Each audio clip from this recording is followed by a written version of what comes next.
Now we will see precautionary measures for dust hazards.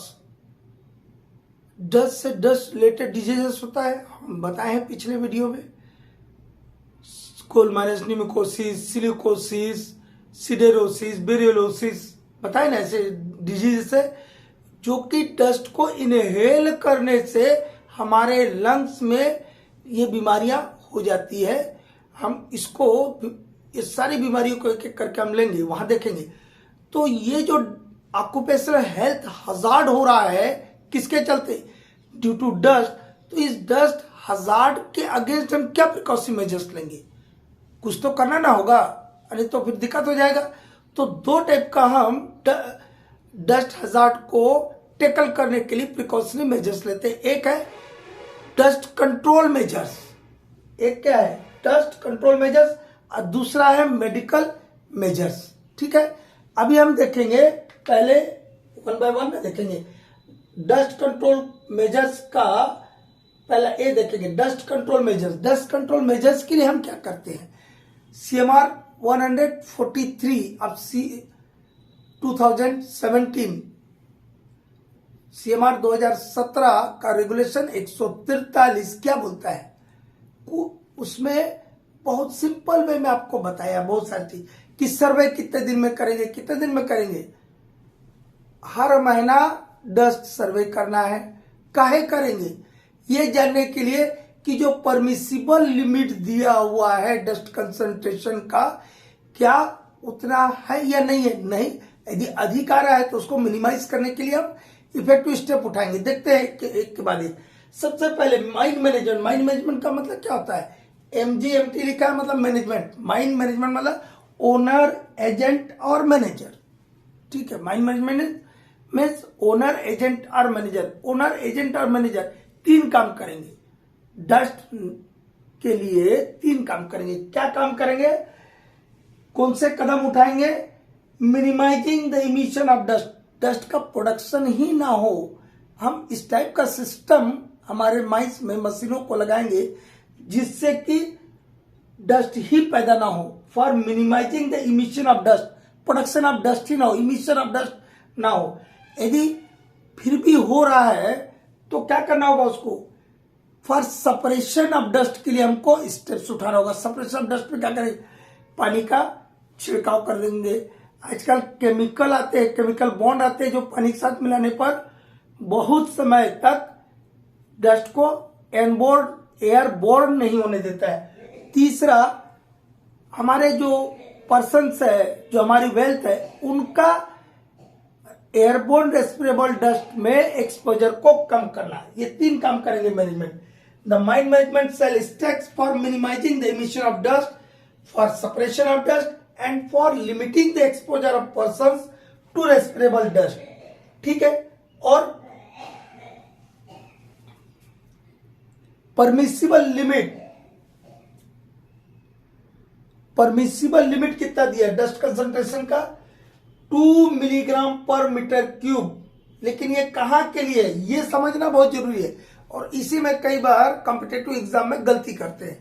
ये 8 hours time weighted average है। ठीक है, 2 milligram per metre cube in a whole coal seam और where free silica is less than 5%। कहां के लिए 2 milligram per metre cube? कब के लिए है? यदि आप पूरे कोलसे में ही काम कर रहे हैं या फ्री सिलिका यदि वहां पर है भी तो लेस देन 5% है, तब ये परमिसिबल लिमिट कंसंट्रेशन है। ठीक है, कितना डस्ट रहना चाहिए? 2 milligram per metre cube. Other cases में कैसे निकालेंगे? 10 divided by percentage of free silica, FS लिखा है, देखिएगा वहां से FS लिखा है यहाँ पे। 10 divided by percent of FS, FS मतलब फ्री सिलिका। ठीक है, इससे जो वैल्यू आएगा उतना रखना होगा। ठीक है, अब हम आगे के डस्ट कंट्रोल मेजर्स देखेंगे और फिर उसके बाद मेडिकल मेजर्स देखेंगे। देखिए, प्रिकॉशनरी मेजर्स डस्ट अगेंस्ट हम देख रहे हैं जिसमें दो तरीके बताए थे, एक डस्ट कंट्रोल मेजर्स और एक मेडिकल मेजर्स। अभी हम क्या देख रहे हैं, डस्ट कंट्रोल मेजर्स। ठीक है, तो डस्ट सर्वे करेंगे हम, हर महीना डस्ट सर्वे करेंगे। ठीक है, और जो भी कंसर्न पर्संस है उनको डस्ट रेस्पिरेटर प्रोवाइड करेंगे। ठीक है, provide dust respirator to all concern persons. यहां तक तो ये हो गया। अभी तक हम क्या देख रहे थे, 3 स्टेप पहले ही पॉइंट में क्या बोलते कि माइंड मैनेजमेंट क्या कदम उठाएगा।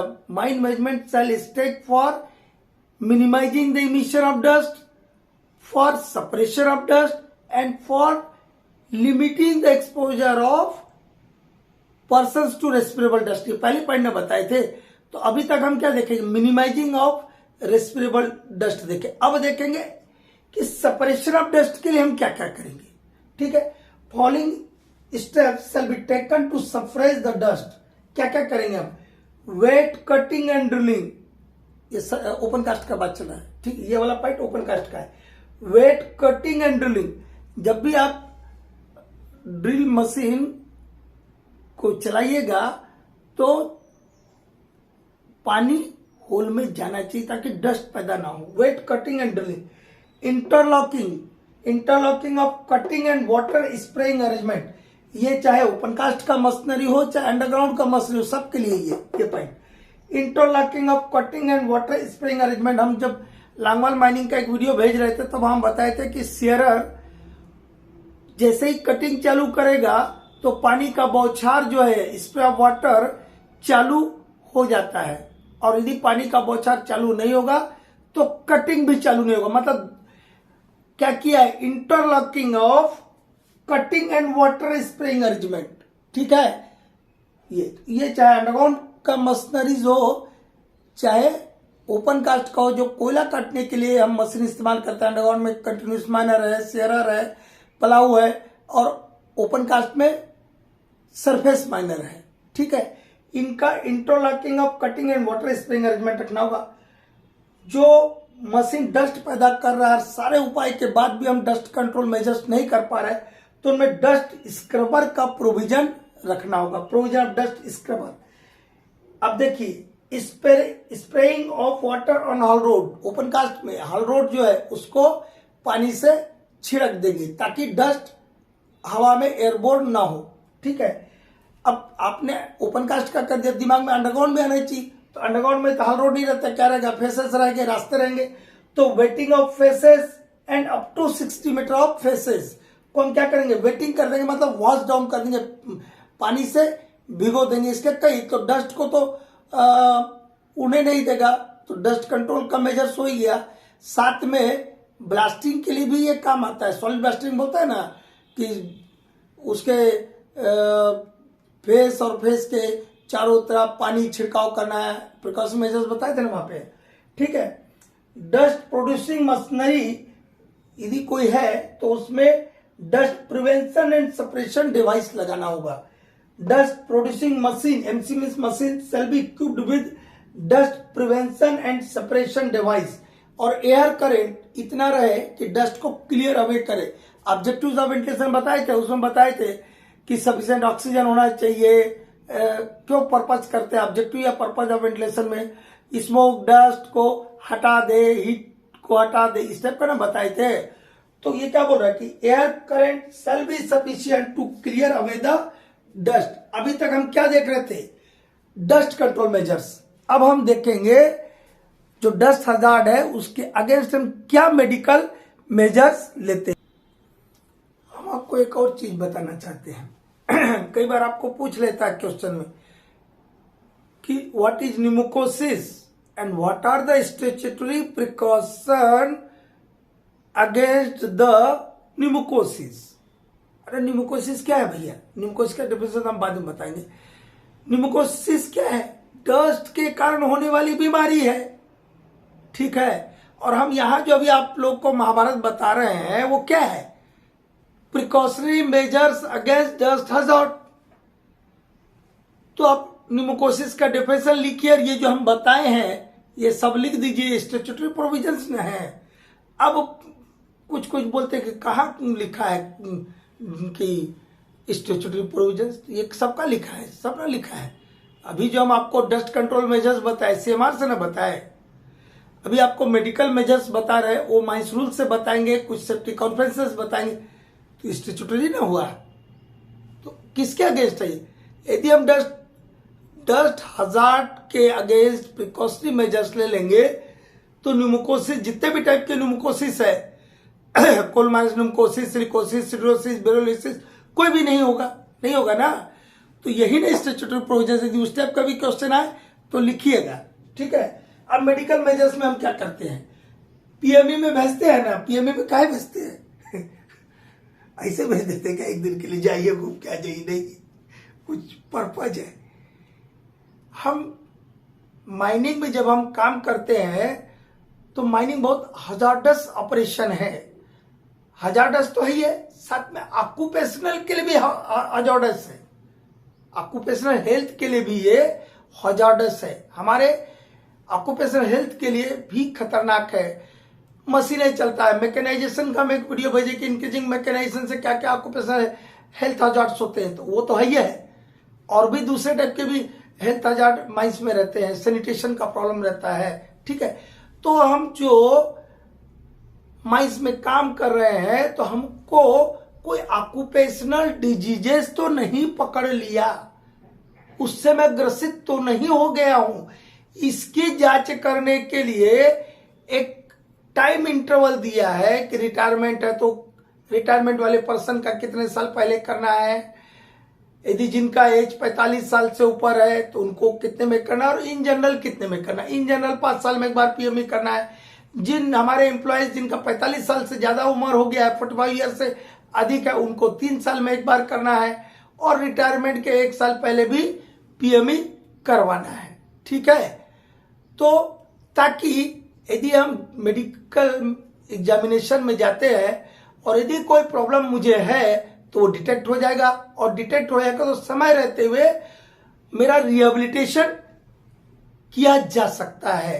तो एक जो ह्यूमन लाइफ को हम बचा सकते हैं, ठीक है। देखिए medical measures, PME once in every 5 years, PME once in every 3 years for employees whose age is above 45 years, medical examination within 1 year of retirement, and classification of chest radiographs as per ILO classification, ठीक है। International labour organisation का जो classification है chest radiograph के लिए, उसी के हिसाब से आपको इस चेस्ट रेडियोग्राफ्स का क्लासिफिकेशन करना होगा।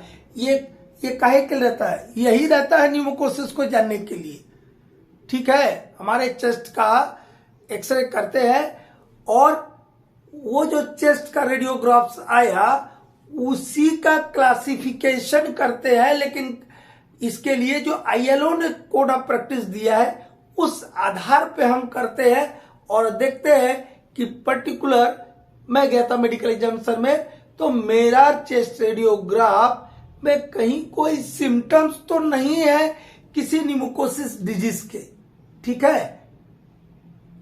तो ये क्या हुआ आपका precautionary measures against dust hazard.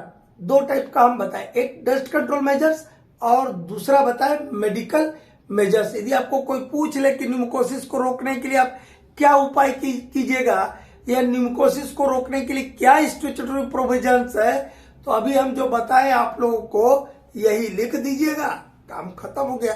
और छोटा छोटा तो लिखा है, आधा आधा लाइन का है, ठीक है। ओके।